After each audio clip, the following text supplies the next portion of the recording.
Welcome to learn with एमन। आज हम स्टार्ट करेंगे अपने पास्ट टेंसेस में से पास्ट परफेक्ट टेंस। तो इसकी अगर हम पहचान की बात करें तो उर्दू में हमारे पास दो किस्म की पहचान है, एक है ने के बगैर वाले फिक्रे और एक है ने के साथ वाले फिक्रे। यानी मैं पहले ही हाथ लिख चुका था, ये ने के बगैर, और मैंने पहले ही हाथ लिख लिया था। यानी अगर आपके टेंस में ने का वर्ड आ जाता है तो एंड पे आपके लिए लिया था पहचान है इस टेंस की, और अगर ने नहीं आता तो एंड पे आपके पास पहचान है चुका था।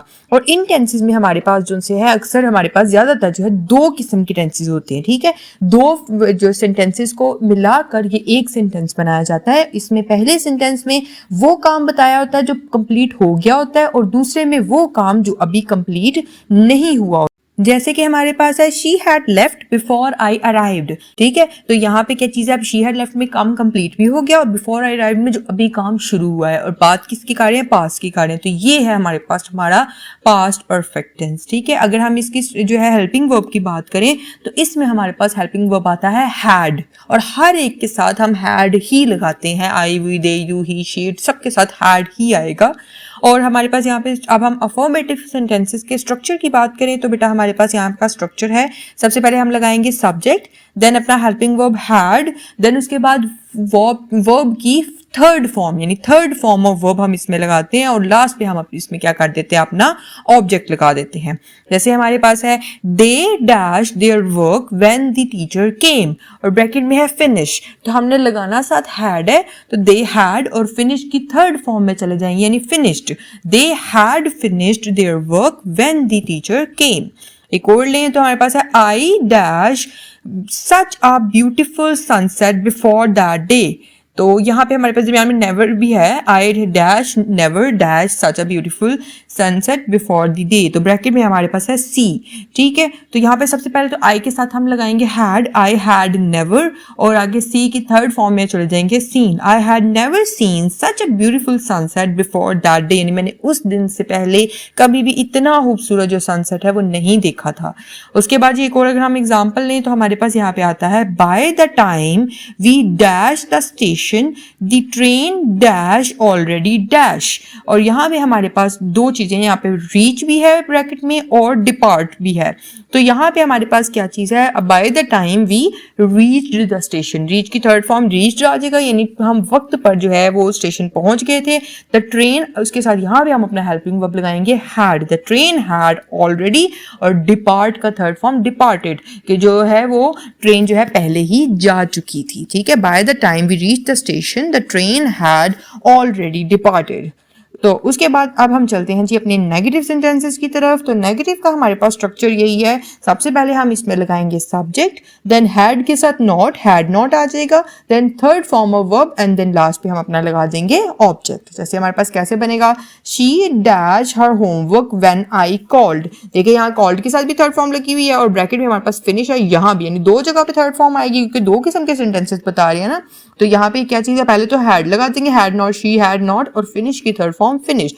She had not finished her homework, उसने अपना होमवर्क कंप्लीट नहीं किया था, खत्म नहीं किया था, व्हेन आई कॉल्ड, जब मैंने उसको बुलाया या जब मैंने कॉल की। ठीक है, दो किस्म के टेंसेस आ गए यहाँ पे, दो सेंटेंसेस को मतलब मिक्स करके उन्होंने बनाया। उसके बाद अगर हम एक और लें तो हमारे पास आ जाता है they dash the museum before, और ब्रैकेट में है हमारे पास विजिट और नॉट, तो दे हैड नॉट और विजिट की third form visited, they had not visited the museum before, वो इससे पहले म्यूजियम उन्होंने कभी भी नहीं देखा था या कभी नहीं गए थे। उसके बाद जी है I dash anything all day, और यहाँ पे हमारे पास है ईट और नॉट, तो यहाँ पे हो जाएगा आई हैड नॉट, और ईट की थर्ड फॉर्म क्या है, eaten, I had not eaten anything all day. तो इसके साथ अब हम देखते हैं अपने इंटेरोगेटिव सेंटेंसेस।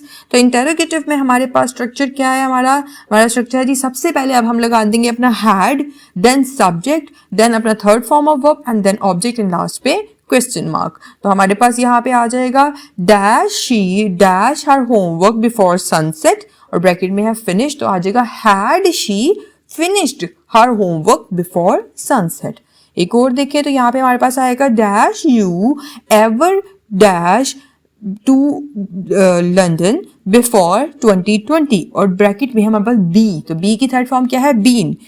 तो यहाँ पे हमारे पास आ जाएगा had you ever been to London before 2020, क्या तुम 2020 से पहले कभी लंदन गए थे।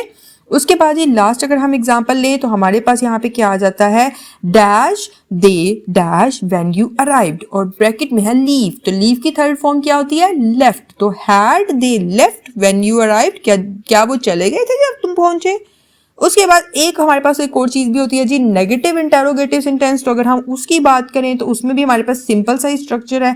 उसमें हम जिस तरह यही वाला स्ट्रक्चर फॉलो करेंगे, जस्ट हम हैड के साथ नॉट लगा देंगे। उसके बाद subject, then third form of verb, then object, last पे क्वेश्चन मार्क। जैसे हो जाएगा had she not completed the project before the deadline, क्या उसने डेडलाइन से पहले प्रोजेक्ट कंप्लीट नहीं किया था।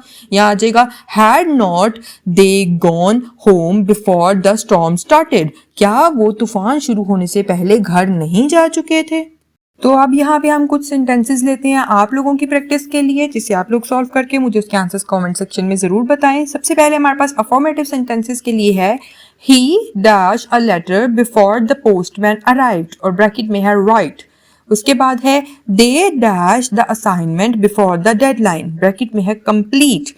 इसी के साथ अब अगर हम नेगेटिव जो सेंटेंसेस उनकी एग्जांपल लें तो यहाँ हमारे पास है I dash my property before 1986, bracket में है सेल और नॉट। और उसके बाद है हमारे पास you dash me of the decision till today और ब्रैकेट में है इन्फॉर्म और नॉट। इसके बाद अगर इंटरोगेटिव के एग्जांपल लें तो ये हमारे पास है dash the court not dash him till yesterday और ब्रैकेट में है एक्वाइट। देन लास्ट पे हमारे पास एग्जांपल ये है why dash the labourers dash the strike before they received wages और ब्रैकेट में है हमारे पास कॉल ऑफ। ठीक है, यहाँ पे देख लें आप, साथ वाई का भी वर्ड आ गया। तो मैंने आपको इससे पहले वाली वीडियोस में भी बताया था कि जब भी वाई, व्हेन, होम, वेयर इस टाइप के वर्ड्स आए तो इंटरोगेटिव में हम वो अपने हेल्पिंग वर्ब से भी पहले यानी सबसे पहले उसको लगा देते। अब अगर एंड पे हम बात करें कि इस टाइप के जो हमारे पास सेंटेंसेस हैं, जो पास्ट परफेक्ट सेंटेंसेस, ये हम यूज कहाँ करते हैं, किन सिचुएशंस में, किन कंडीशंस में। तो इसमें हम सबसे पहले तो हम इसको यूज करते हैं to show the first of two past actions, यानी हमारे पास जो है दो किस्म के पास्ट एक्शंस को शो करने के लिए हम इस किस्म के टेंसेस को यूज करते हैं। जैसे when I got home my brother had gone to bed, जब मैं घर पहुंचा मेरा भाई जो है वो सोने के लिए बिस्तर पर चला गया था। तो ये क्या है, दो किस्म के सेंटेंसेस को, पास्ट के दो सेंटेंसेस को इस तरह जब हमने एक्सप्लेन करना हो तब हम इस किस्म के सेंटेंसेस को यूज करते हैं। देन हम इसके अलावा हम लोग इसको यूज करते हैं टू एक्सप्रेस रिग्रेट और unreal condition in the past, यानी अगर हमने कभी भी कोई पछतावा पास्ट में हुई किसी बात पे हम पछताते तो पास्ट की बातों पे ही हैं। तो अगर कोई भी किसी भी किस्म का हमें रिग्रेट शो करना है, ये कोई अनरियल सी कंडीशन हमने पास्ट के बारे में शो करनी है, उसके लिए हम इन सेंटेंसेस को यूज करते हैं। जैसे I wish I had studied harder, बड़ा ये एक रिग्रेट हो रहा है ना कि मुझे ज्यादा पढ़ लेना चाहिए था। और if he had known he would have helped, तो यहाँ पे अगर उसको उसके बारे में पता होता तो उसके लिए हम मदद कर देते। तो ये चीजें जो है इस किस्म के सेंटेंसेस में, इस किस्म के कंडीशंस में हम ये जो है पास्ट परफेक्ट टेंस को यूज करते हैं। तो ये थे बेटा हमारे पास हमारे past perfect tenses. I hope आपको इसकी समझ आई होगी। किसी भी किस्म की कोई कंफ्यूजन हो, कोई क्वेश्चन हो, आप मुझसे कमेंट सेक्शन में पूछ सकते हैं, मैं इंशाल्लाह जरूर रिप्लाई करूंगी। सो मिलते हैं अपनी नेक्स्ट वीडियो में अपनी नेक्स्ट टेंस के साथ। So till then stay tuned and happy learning.